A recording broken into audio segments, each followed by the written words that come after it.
I'm Ben Meiselas from the MeidasTouch Network. As we previously reported, New York Attorney General Letitia James just filed a summary judgment motion in the civil fraud case that was brought against Donald Trump in New York State Court, where she is seeking at least $250 million in damages. But in her summary judgment motion, she's talking about how Donald Trump's fraudulent conduct and fraudulent valuations in some years alone, like 2014, exceeded $2 billion in 1 year alone. So I wanted to go to the source to ask about this case, about is he going to be a witness. I went to Michael Cohen, and what we learned is that Michael Cohen has confirmed exclusively here on the MeidasTouch Network on his Political Beatdown podcast that he co-hosts with me, that he is indeed going to be a witness.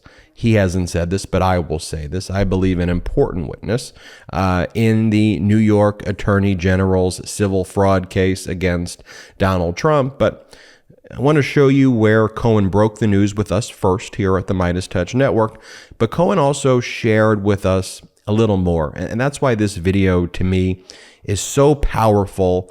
And after I spoke with Cohen, this I think will last with you the same way it has with me, where Cohen gave a real personal insight. He gave his real personal experience into the stress that frankly he's under, having to be a witness who's subpoenaed in all of these actions, the pressure it puts on him. And we forget sometimes because, Cohen is, a very, he's very tough when we see him in the interviews. Cohen projects confidence a lot, but he's human like the rest of us.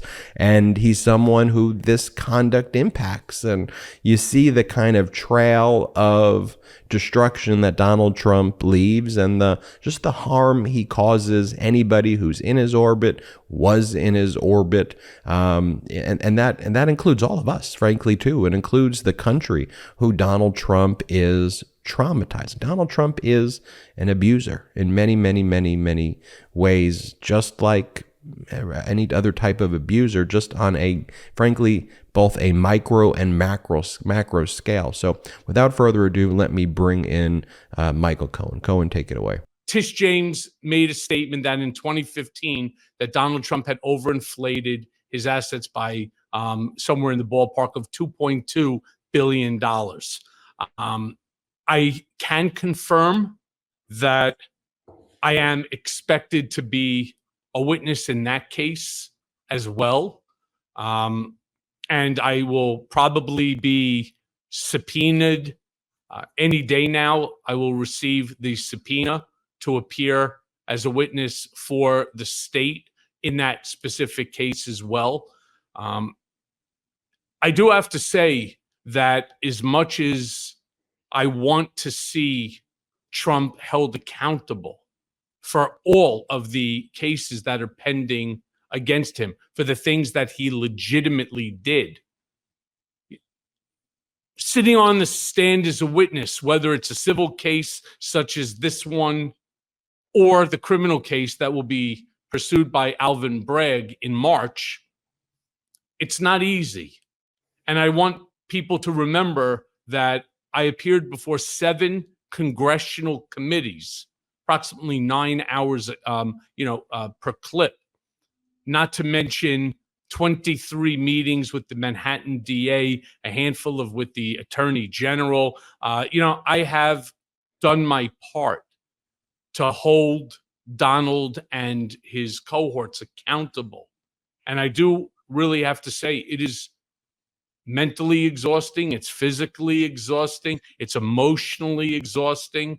And I'm preparing myself for it, because once his counsel starts to cross-examine, it's going to be no different than what the Republicans did during the House Oversight Committee, which is just to attack my credibility, attack my integrity every second with every single question that they ask, because they think by doing so that that's going to help to exonerate Donald based upon the documentary evidence as well as the corroborating testimony that Tish James has. It's an uncomfortable feeling to be attacked verbally that way. Been down this road before, prepared again, but wanted to just share that it is emotionally and physically exhausting.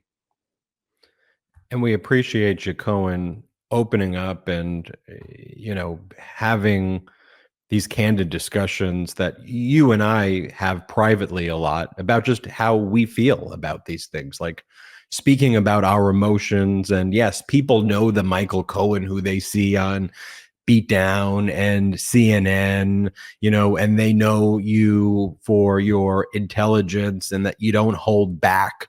But what they should know also is that you're a human, and going through all of these ordeals takes a toll. When you get sued for $500 million in a federal court, and Donald Trump is likely funding this through political action organizations, and you have to post a legal defense fund. I know how hard that was for you to do. I know what a proud individual you are. So for you to have to come here and say, hey, Ben, we really got to do this legal defense fund because I need to have lawyers and I don't really have the resources to go up against, someone like a Trump. And the brigaders came through, everyone's come through. I'll mention that legal defense fund now, which goes to your defense in the case that Donald Trump filed against you in the Southern District of Florida. There it is right there at thefirewallfund.com and in the description below. And that's how you were able to get these top lawyers, Danya Perry, Ben Brodsky, who's done incredible work. So thank you to the brigaders for contributing there. And Michael, thanks for, it's hard to open up to us, and it's a side of you that I know privately through our friendship. But, the fact that you're opening it up to millions of people like the brigaders and just saying, look, this is really tough on me. It gets even takes worse. A certain type of and there's a part that I also didn't express. I don't have to tell the brigaders how insane these maggots can be. When I was testifying before the grand jury for the New York District Attorney's case, somehow or another, they managed to get my home, which is a private number. It's a block number, but somehow they managed to get the number. Maybe for all somebody at the Trump org doxed it or something like that. But I'm getting phone calls at 12 o'clock, 1 o'clock, 2 o'clock, 3 o'clock, every hour on the hour. I'm generally awake at 12. And so I pick it up and they start yelling and screaming. And, obviously a lot of nasty epithets start flying about being Jewish, about being a rat, and all these other, really sort of stupid, nasty stuff. So, I take the phone off the hook, every night. I just disconnect the plug, to the main line. And it's just, this is the dog whistle that Donald has blown. And it's sad because I'm subpoenaed to testify. And as a result, I must go in, or I could be held in contempt of court. Now, of course, when I always talk about the two-tier system of justice, why wasn't Mark Meadows, right, held accountable, or others when they failed to appear for congressional subpoenas, congressional judicial subpoena? They both carried the same weight. Well, I'm not going to fight it because I am not part of that two-tier system. Maybe I will be if I run for Congress and I win, but right now I am not. And I have seen how the system works when you are on the opposite side, and that, we'll call it privileged tier, is weaponized, as Trump did with Bill Barr, remanding me back to prison because I wouldn't waive my First Amendment constitutional right. So you could only imagine, what could potentially happen if you defy a judicial subpoena, which I will not. And we'll take it from there. Yeah, it was powerful stuff right there by Michael Cohen. And such an honor to co-host that show with him and to get his insight firsthand. You know, there's a lot of other shows where it's like they report on what we discuss here, but let's just go to the source directly and just ask, how you feeling? How's this affecting you? The human element of this is not political, it's humanity. And anyway, I think it was so important to share that. Thank you so much for supporting the MeidasTouch Network. Hit subscribe on our YouTube channel. We're headed to 2 million subscribers, and make sure you subscribe to Political Beatdown. Have a great one.